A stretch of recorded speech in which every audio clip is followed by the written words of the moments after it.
We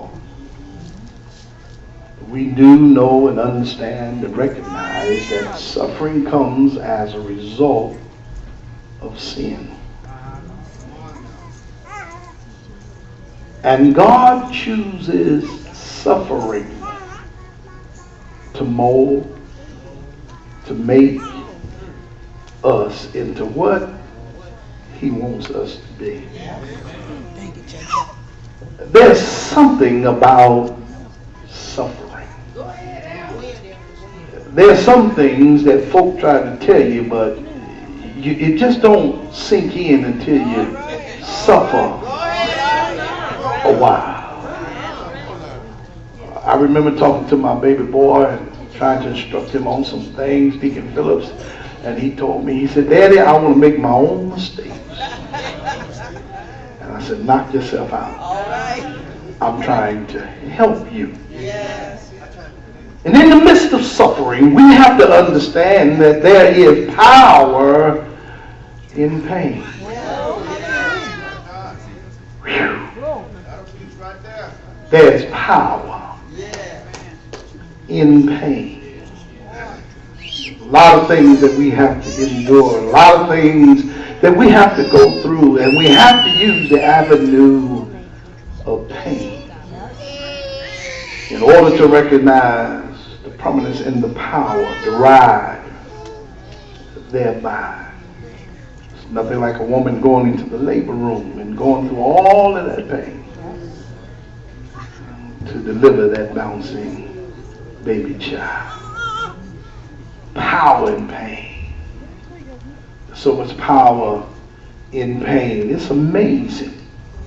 You can see a person who was cut from here to here and lived. And one person can be stabbed right here, one little hole, and die. One was used to make a correction. Though it looked devastating, but the power of that pain was an extension of life. Whereas the other was a small puncture. But the purpose of that was to end life. The Bible declares that the just shall live by his faith.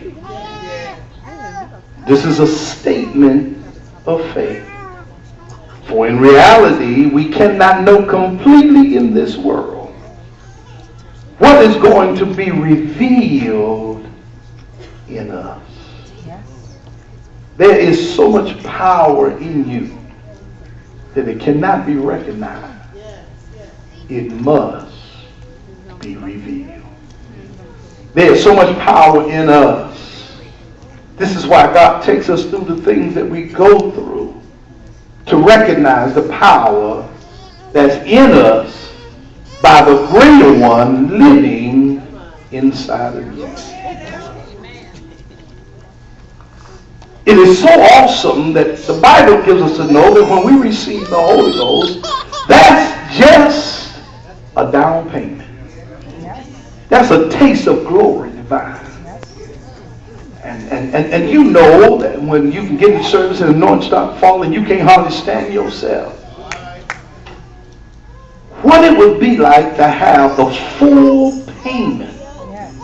It would rip these bodies apart. That's why you got to get a new one. Y'all ain't going to talk to me today. You have to get a new one to be able to house all the power that God has for us. But there are some things that are to be revealed in us. Because God gives us a multitude of